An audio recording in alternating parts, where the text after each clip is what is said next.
अस्सलाम वालेकुम। कैसे हैं दोस्तों? अल्हम्दुलिल्लाह ऑलमोस्ट सारी की सारी टॉपिक्स का रिवीजन कंप्लीट हो चुका है। बस सिर्फ लास्ट के दो टॉपिक्स बाकी रह गई हैं, जिसमें से पहली टॉपिक है डायरेक्ट स्पीच, इनडायरेक्ट स्पीच। इसको शुरू करने से पहले तीन चीजें समझने की जरूरत है और वो तीनों चीजों को याद रखने की जरूरत है। अगर वो चीजें हमको याद रहेंगी तो पूरे 2 मार्क्स हमारे खाते में इंशाअल्लाह। जब डायरेक्ट स्पीच को इनडायरेक्ट स्पीच बनाते हैं तो तीन चीजें चेंज हो जाती हैं। सबसे पहली चीज, टेंस चेंज हो जाता है। अब टेंस कैसे चेंज होता है? टोटल टेंसेस कितने हैं? 12। प्रेजेंट के 4 हैं, पास्ट के 4 हैं, यानी simple, continuous, perfect and perfect continuous. तो जो डायरेक्ट स्पीच का जो डायलॉग है, अगर वो प्रेजेंट टेंस में रहेगा तो हम लोग उसको पास्ट कर देंगे। प्रेजेंट टेंस का जो भी फॉर्मेट रहेगा उसी फॉर्मेट के पास्ट में चेंज करेंगे। यानी अगर प्रेजेंट सिंपल है तो उसको पास्ट सिंपल, प्रेजेंट कंटिन्यूस है तो पास्ट कंटिन्यूस, प्रेजेंट परफेक्ट है तो past perfect, and present perfect continuous है तो पास्ट परफेक्ट कंटिन्यूस करेंगे। यानी प्रेजेंट की पूरी बिल्डिंग चेंज हो जाएगी पास्ट में। अब पास्ट कैसे चेंज होगा? जो पास्ट सिंपल है वो पास्ट परफेक्ट बन जाएगा, जो पास्ट कंटिन्यूस है वो पास्ट परफेक्ट कंटिन्यूस हो जाएगा। अब इनको और आगे जाने की जगह बची नहीं, ये लोग फ्यूचर में नहीं जा सकते हैं, वरना मीनिंग तो पूरा चेंज हो जाएगा। जो चीजें हो चुकी वो चीज को हम लोग होने वाली चीजों के अंदर कैसे ट्रांसफर कर सकते हैं? इसलिए जो पास्ट परफेक्ट है, अब उसके लिए आगे जाने की जगह ही नहीं है, इसलिए वो past perfect as it is past perfect ही रहेगा। और पास्ट परफेक्ट कंटिन्यूस भी पास्ट परफेक्ट कंटिन्यूस रहेगा। अब कितने टेंस बचे? 4 फ्यूचर के 4 टेंस। तो उसमें भी कोई चेंजेस नहीं होगा, सिर्फ इतना होगा कि जो विल है वो वुड हो जाएगा, जो शाल है वो शुड हो जाएगा। ये पहली चीज चेंज होगी टेंस की। दूसरी चीज, जितने भी मॉडल्स हैं, यानी विल वो वुड हो जाएगा, कैन कुड हो जाएगा, शाल शुड हो जाएगा, मे माइट हो जाएगा, और मस्ट को आगे जाने की जगह नहीं है, इसलिए वो मस्ट एज इट इज रहेगा। दूसरी चीज, पर्सन चेंज होंगे। जब भी हम लोग बातचीत करते हैं तो 3 पर्सन होते हैं। जो बात कर रहा है वो फर्स्ट पर्सन, जिससे बात की जा रही है वो सेकंड पर्सन, और जिसके बारे में बात की जा रही है वो थर्ड पर्सन। तो पर्सन में क्या चेंजेस होंगे? जो फर्स्ट पर्सन है वो थर्ड पर्सन हो जाएगा। फर्स्ट यानी आई, वी, माई, आर, मी, अस, ये लोग थर्ड पर्सन हो जाएंगे। आई का ही शी हो जाएगा, वी का दे हो जाएगा, इस तरीके से। जो सेकंड पर्सन है वो या तो सेकंड पर्सन ही रहेगा या तो फर्स्ट पर्सन हो जाएगा। जब हम लोग एक्सरसाइज में समझेंगे तो ये चीज समझ में आएगी कि सेकंड पर्सन सेकंड कैसे रहेगा या फर्स्ट कब हो जाएगा। उसकी अलग अलग सिचुएशन है, कंडीशन है, उसके हिसाब से वो चेंज होंगे। और जो थर्ड पर्सन है वो हमेशा थर्ड पर्सन ही रहेगा। फर्स्ट पर्सन थर्ड हो जाएगा, थर्ड थर्ड रहेगा, सेकंड पर्सन या तो फर्स्ट हो जाएगा या तो सेकंड एज इट इज रहेगा। तीसरी चीज, टाइम एंड लोकेशन चेंज होती है, क्योंकि डायरेक्ट स्पीच को जब हम लोग इनडायरेक्ट में करते हैं तो उसका मतलब ये है कि जो चीज पहले हो चुकी उसको बाद में किसी और को बताया जा रहा है। तो जब मुझसे वो फर्स्ट पर्सन बात कर रहा था, उसने तो नाउ कहा था, लेकिन वो नाउ अब नाउ नहीं रहा, बल्कि अब वो देन हो गया। इसी तरीके से जब वो बात कर रहा था तो वो हियर कह रहा था, लेकिन अब जब मैं यहाँ पे आके आपको उनके बारे में बता रहा हूँ तो वो जो हियर है वो हियर नहीं रह गया, बल्कि देयर हो गया। इसी तरीके से दिस दैट हो गया, दीज दोज हो गया। टुडे, उसने तो जब बात कही थी तब वो टुडे थी, लेकिन आज जब मैं उसको रिपोर्ट कर रहा हूँ तो वो टुडे नहीं रह जाएगी, क्योंकि वो पता नहीं कब की बात है, इसलिए उसको हम लोग दैट डे कर देंगे। जो यस्टरडे है वो द प्रीवियस डे हो जाएगा, और जो टुमारो है वो द नेक्स्ट डे हो जाएगा। इन दोनों के अंदर ये द लगाना जरूरी है। ये तीन बातों को याद रखेंगे तो डायरेक्ट स्पीच इनडायरेक्ट स्पीच बहुत आसानी के साथ हल हो जाएगी इंशाल्लाह। अब ये रहे पिछले 5 साल के पूछे गए question. I have always wanted to hear him and see him, he said. ये ही सेड को हम लोग शुरुआत में डालेंगे, ही सेड दैट, इसको यहाँ पे यूज करेंगे, ही सेड दैट। अब ये जो फर्स्ट पर्सन है इसको थर्ड कर दिए, ही। ये जो प्रेजेंट है इसको पास कर दिए, he had always wanted to hear him and see him. ये जो थर्ड पर्सन है वो as it is third person का थर्ड पर्सन ही रहा। He said that he had always wanted to hear him and see him. इसका reason क्या है? प्रेजेंट को पास्ट में करने का रीजन क्या है? ये वर्ड है he said, this is past simple. Okay, तो जब ये पार्ट इन्वर्टेड कॉमा के अंदर का पार्ट यानी डायरेक्ट स्पीच को जब हम लोग इनडायरेक्ट करेंगे उसके इन्वर्टेड कॉमा से हटाएंगे तो वो ही सेड का टेंस एक्सेप्ट कर लेगा। सपोज अगर यहाँ पे सेज होता, ही सेज, तो ये तो प्रेजेंट है, तो फिर यहाँ पर टेंस चेंज करने की जरूरत बिल्कुल भी नहीं रहेगी। अगर चेंज कर देंगे तो आंसर रॉन्ग हो जाएगा। Next, you are unwise to eat meat, she said. Past है तो इस चीज को भी हम लोग पास कर देंगे। ये सेकंड पर्सन है तो ये फर्स्ट पर्सन हो जाएगा। She said that I was unwise to eat meat. ये आर था प्रेजेंट तो हम लोग ने इसको पास कर दिया। I was unwise to eat meat. You are not told that, he said to me. He told me that, या he said to me that is also correct. He told me that I was, ये second person first हो गया, ये present past हो गया। I was not told that. Next, I made, ये past simple है, I made some money yesterday, he said. तो he said that, ये first person third person हो गया। He had made, ये past simple था, तो past perfect हो गया। He had made some money, और yesterday डेज एंड लोकेशन ये चेंज हो जाते हैं तो यस्टरडे का क्या हो जाएगा, the previous day. So the answer is he said that he had made some money the previous day. Next, Mary said I am really happy with my achievement. ये फर्स्ट पर्सन दो जगह है, ये third person हो जाएगा। Mary lady है इसलिए she हो गया। मैरी सेड दैट शी, ये एम प्रेजेंट है इसको पास कर दिए। She was really happy with her achievement, ये फर्स्ट पर्सन को थर्ड पर्सन कर दिए, with her achievement. Will you buy my hair, ask Kayla. अब ये देखिए टाइप ऑफ सेंटेंस बदल गया, क्या आ गया, क्वेश्चन आ गया। अब क्वेश्चन के लिए याद रखिए कि क्वेश्चन दो टाइप के होते हैं। एक तो यस नो वाला क्वेश्चन होता है जो हेल्पिंग वर्ब से शुरू होता है, याद रख लीजिए। और दूसरा क्वेश्चन होता है डब्ल्यू एच वाला जो डब्ल्यू एच से शुरू होता है। तो जब भी यस नो वाला क्वेश्चन रहेगा तो हम लोग जो यहाँ पर दैट यूज कर रहे थे, अब यहाँ पर इफ यूज करेंगे। इफ भी यूज कर सकते हैं, वेदर भी यूज कर सकते हैं, और दोनों के अंदर कोई डिफरेंस नहीं है, चाहे आप इफ यूज करो चाहे वेदर यूज करो, no issue. Della asked if, अब ये सेकंड पर्सन है, अब ये फर्स्ट पर्सन हो गया। If I would buy her hair, ये फर्स्ट पर्सन का थर्ड हो गया। If I would buy her hair, ये जो विल था ये वुड हो गया।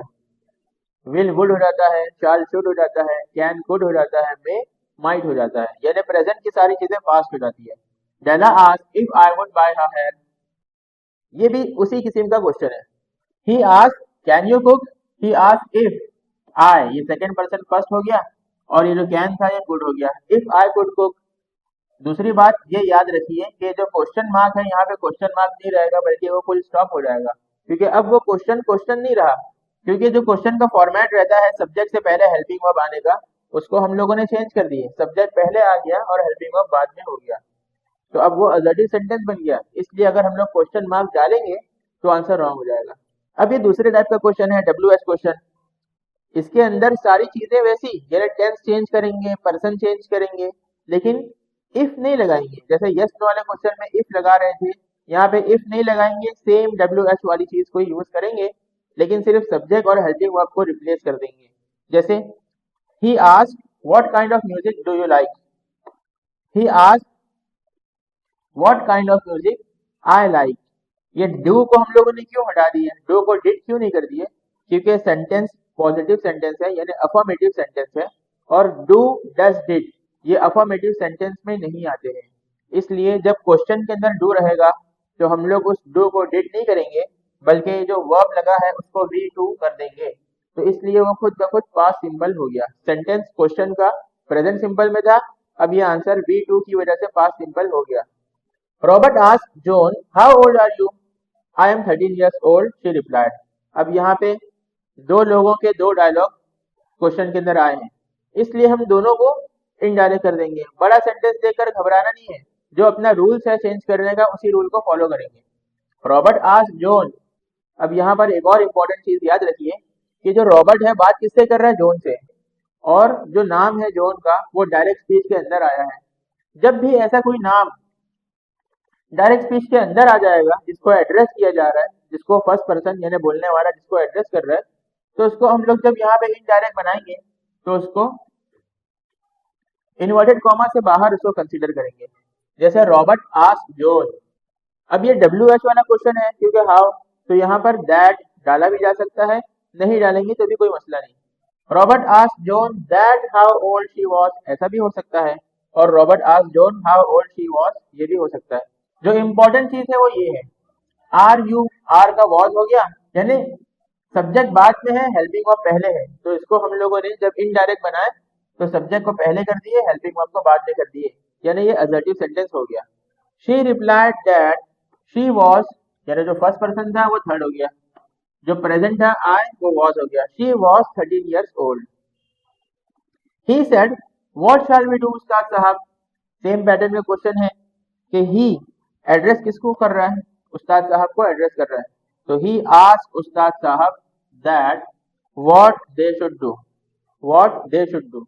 अब यहाँ पर दे इसलिए है क्योंकि पैसेज के अंदर प्लूरल लोग हैं जो बात कर रहे हैं, लेकिन अगर आप दे के बजाय ही भी लिख देंगे इसकी वजह से, तो that is also correct answer. Next, her brother said enjoy yourself, he added lucky you। now her brother said to enjoy herself, enjoy yourself क्या है, imperative sentence है, तो जब भी डायरेक्ट स्पीच के अंदर imperative sentence आएगा तो उसको हम लोग शुरू करेंगे to से, जैसे he said take out your book, तो उसको हम लोग लिखेंगे he asked to take out their books। imperative sentence की निशानी क्या होती है कि वो डायरेक्ट वर्ब से शुरू होता है, सब्जेक्ट से शुरू नहीं होता। Enjoy yourself, the her brother said to enjoy herself and added, जैसे यहाँ पे लिखा हुआ है added that she was lucky. Next, his mother sprang to his side, lie down son lie down. अब ये भी इंपेरेटिव सेंटेंस है, लाई डाउन यानी आराम करो बेटा, लेट जाओ बेटा, लेट जाओ। और कितनी बार कहा जा रहा है, 2 बार कहा जा रहा है, इसलिए his mother sprang to his side and said, his mother sprang to his side and told him to lie down। ये imperative sentence है, इसलिए इसको भी हम लोगों ने to से शुरू किए। बाकी जो रिपोर्टिंग वर्ड्स हैं वो as it is used है, his mother sprang to his side and told him to lie down। अब ये 2 मर्तबा lie down है तो इसका answer and told him repeatedly to lie down, ये भी हो सकता है। Next and the last question, just allow yourself to listen, ये क्या है, imperative sentence है। He said, that's all there is to it। He said to just allow myself, imperative है इसलिए to से start हुआ। He said to just allow myself to listen and that was all there was to it। जितनी भी present की चीजें थी सबको past में कर दिया गया, और imperative sentence होने की वजह से ये to से इसको start किया गया। ये सेकेंड लास्ट टॉपिक भी अल्हम्दुलिल्लाह कंप्लीट हो गई। अब लास्ट की एक टॉपिक बची है, simple, compound and complex. Simple, compound और कॉम्प्लेक्स की टॉपिक को बहुत सारे लोग डिफिकल्ट समझते हैं, लेकिन ऐसी कोई बात है नहीं, बहुत ज्यादा आसान टॉपिक है। इसके क्वेश्चंस कई तरीके से आते हैं। कभी तो सिर्फ इतना पूछा जाता है कि सेंटेंस के बारे में बता दें कि सिंपल है कि कंपाउंड है कि कॉम्प्लेक्स है।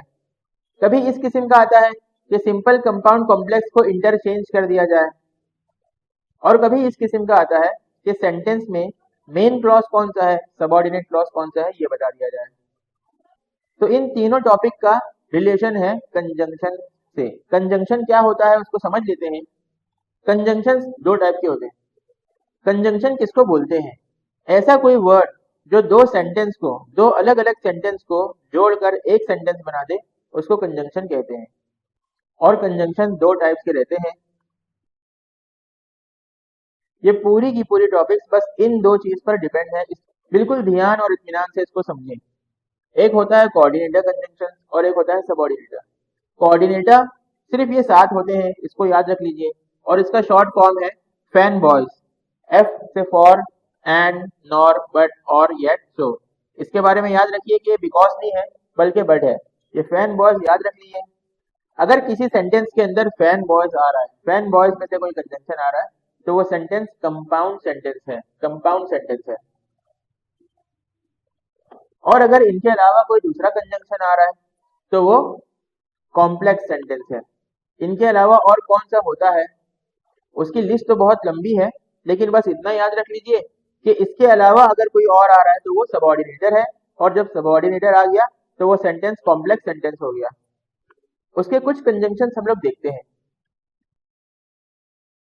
ये कुछ सबऑर्डिनेटर्स हैं, जैसे because, unless, if, though, although, whatever, which, और ये WH की सारी चीजें, which, when, whose, whoever, however, whenever, when, whom, ये सारी WH की सारी चीजें सबऑर्डिनेटर्स होती हैं, और इवन इफ, एटसेट्रा।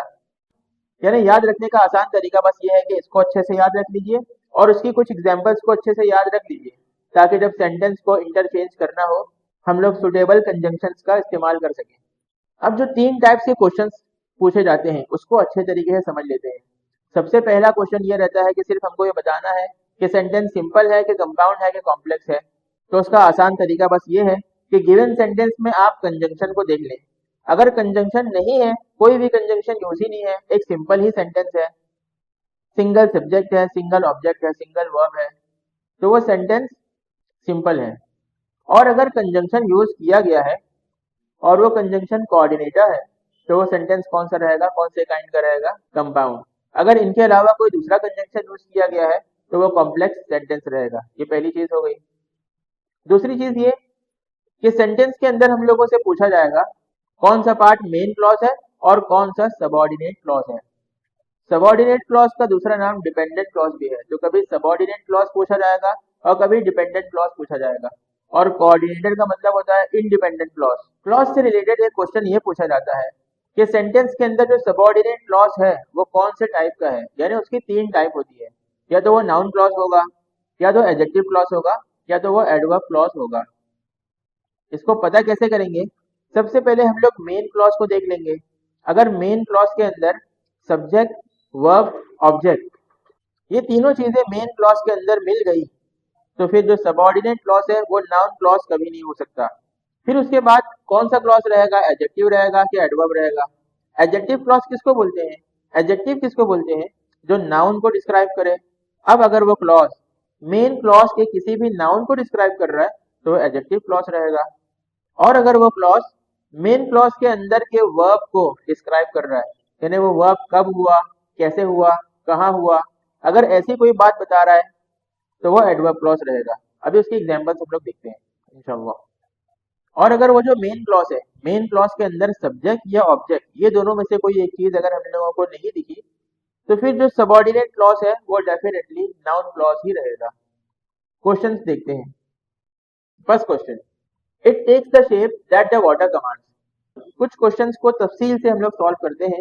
ये जो पूरा सेंटेंस है इसके अंदर 2 क्लॉज है। कंजंक्शन कहाँ है? दैट, ये कंजंक्शन है, तो ये एक पार्ट हो गया, ये दूसरा पार्ट हो गया। अब पहले पार्ट के अंदर ये जो मेन क्लॉज है उसके अंदर हम लोग देखते हैं कि तीनों चीजें हैं क्या। टेक्स, ये वर्ब सबसे पहले हम लोग फाइंड आउट करेंगे, वर्ब्स है, यानी ये वर्ब हो गया। अब वर्ब को कर रहा कौन है, यानी किसके बारे में बात की जा रही है? इट के बारे में, तो ये सब्जेक्ट हो गया, सब्जेक्ट भी मिल गया, वर्ब भी मिल गया। इट टेक्स, वो इख्तियार करता है, क्या चीज इख्तियार करता है, यानी क्या बनता है, द शेप, ये चीज को इख्तियार करता है, यानी ऑब्जेक्ट भी मिल गया। That means subject, verb, object, ये तीनों चीजें अगर मेन क्लॉज में मिल गई तो ये जो सबऑर्डिनेट क्लॉज है वो नाउन क्लॉज नहीं हो सकता। अब हमको ये देखना है कि वो किसको डिस्क्राइब कर रहा है। इट को डिस्क्राइब कर रहा है? नहीं। टेक्स को डिस्क्राइब कर रहा है या द शेप को डिस्क्राइब कर रहा है? वो कैसा शेप बनता है? That the water commands. तो ये शेप को डिस्क्राइब कर रहा है, यानी वो शेप कैसा रहता है, कैसा शेप रहता है, दैट वाटर कमांड्स, इसलिए ये एडजेक्टिव क्लॉज रहेगा। Next question, he beat the English the year before the last, I was with him. दो अलग अलग सेंटेंस है। अब हमको ये दोनों सेंटेंस को किसी कंजंक्शन के यूज से एक सेंटेंस बना देना है। Join both sentence using a suitable coordinator. Coordinator use करने के लिए कहा गया है, तो कोऑर्डिनेटर का मतलब क्या होता है? फैन बॉल्स, यानी उसमें से किसी एक वर्ड को हम लोग को सिलेक्ट करना है। He beat the English the year before the last and, ये आ गया coordinator, and I was with him. अगर ये कोऑर्डिनेटर की जगह पे सबऑर्डिनेटर होता तो हम लोग यहाँ पे व्हेन कर देते हैं, when I was with him. Next, when we were designing the first Macintosh computer it all came back to me. अब it all came back to me ये मेन क्लॉज है। क्यों? क्योंकि इसके अंदर कोई कंजंक्शन जुड़ा हुआ नहीं है। कंजंक्शन कहाँ जुड़ा हुआ है? ये है कंजंक्शन, ये जुड़ा हुआ है, यानी ये सबऑर्डिनेट क्लॉज है।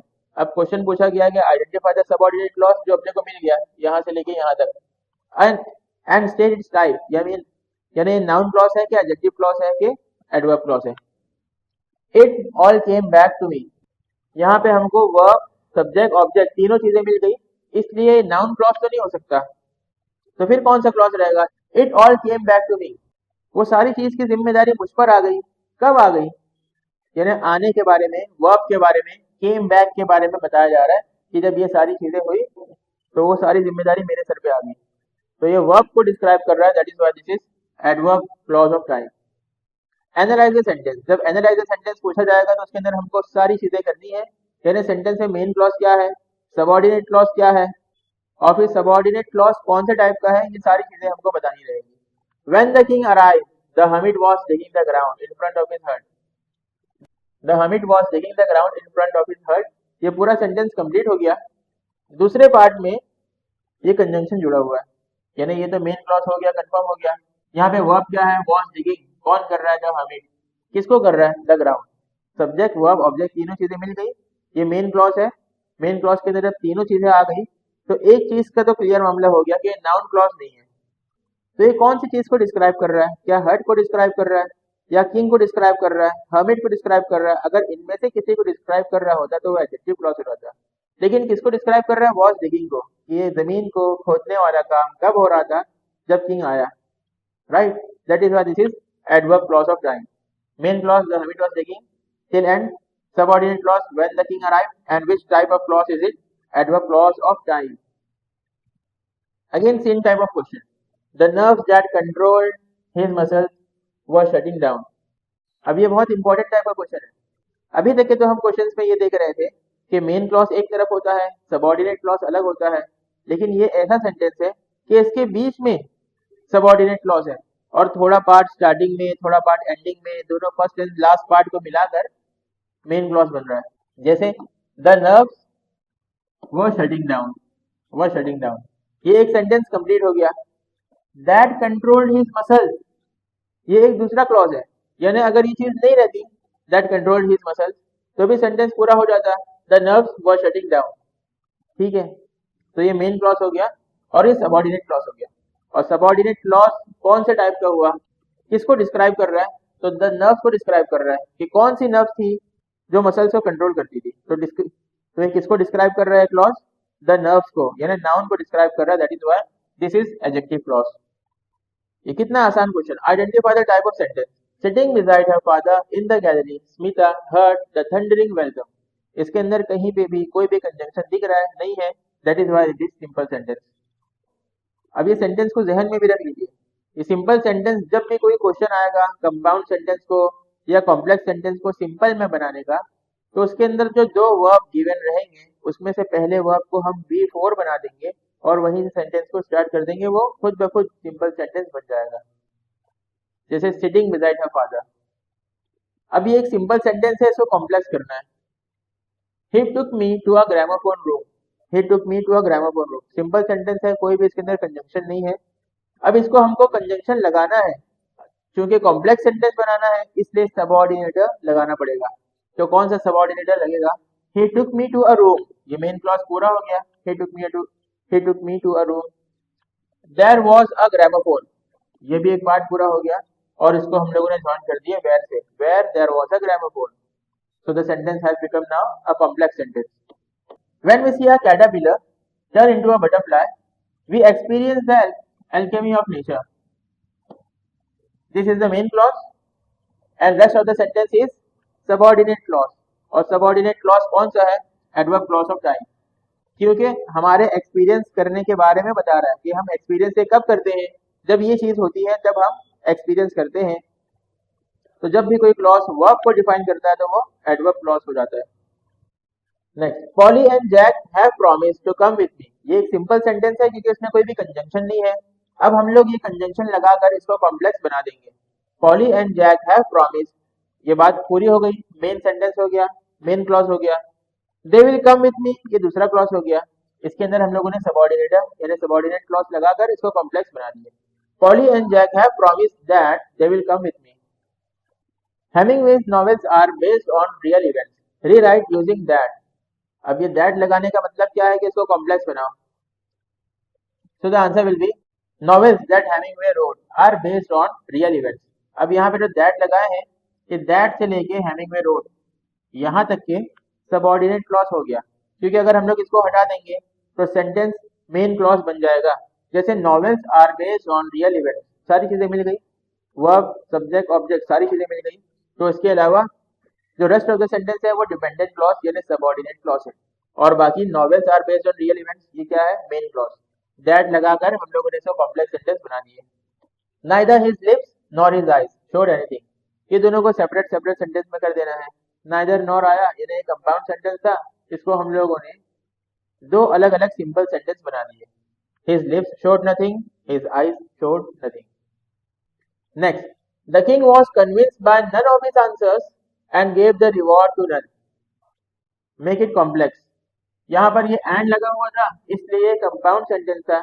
अब जब हम कंपाउंड को कॉम्प्लेक्स करेंगे तो ये एंड हट जाना चाहिए, वरना कभी हम लोगों ने सबऑर्डिनेट कंजंक्शन भी यूज करनी है और एंड का भी एहतराम करके वहीं पे उसको रहने दिए तो आंसर रॉन्ग हो जाएगा।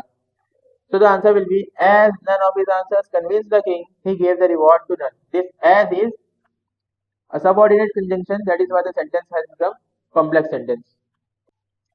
That is the best thing that has ever happened to me. That is the best thing.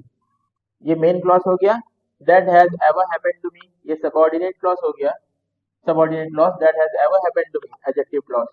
Adjective clause क्यों है? क्योंकि बेस्ट थिंग को ये डिस्क्राइब कर रहा है। अब ये कंपाउंड और कॉम्प्लेक्स सेंटेंस है जिसको हमें सिंपल बनाना है। He sat down on the divan by the window and played it for the boy. Make it simple. इसके बारे में मैंने क्या कहा था कि दो वर्ब्स में से एक वर्ब को V4 बना देंगे और उसको स्टार्टिंग में लिख देंगे, यानी सेंटेंस को उससे स्टार्ट कर देंगे। Sitting on the divan by the window he played it for the boy. अब यहाँ पे सेंटेंस के अंदर कोई भी कंजंक्शन बचा नहीं, इसलिए सेंटेंस क्या हो गया, सिंपल सेंटेंस हो गया। नेक्स्ट सेंटेंस में टाइप ऑफ सेंटेंस आइडेंटिफाई भी करना है और उसको सिंपल में बनाना है। There are 890 world heritage sites that are located in 148 countries. Identify the sentence. यहाँ पर कौन सा कंजंक्शन यूज है, दैट है, ये फैन वॉइस में से है, नहीं है। सो the answer is complex sentence. And अब इसको सिंपल बनाना है। There are 890 World Heritage Sites in 148 countries. Now it has become a simple sentence because there is no conjunction used in the sentence. Next question is very easy. It is true that flies rarely bites or sting.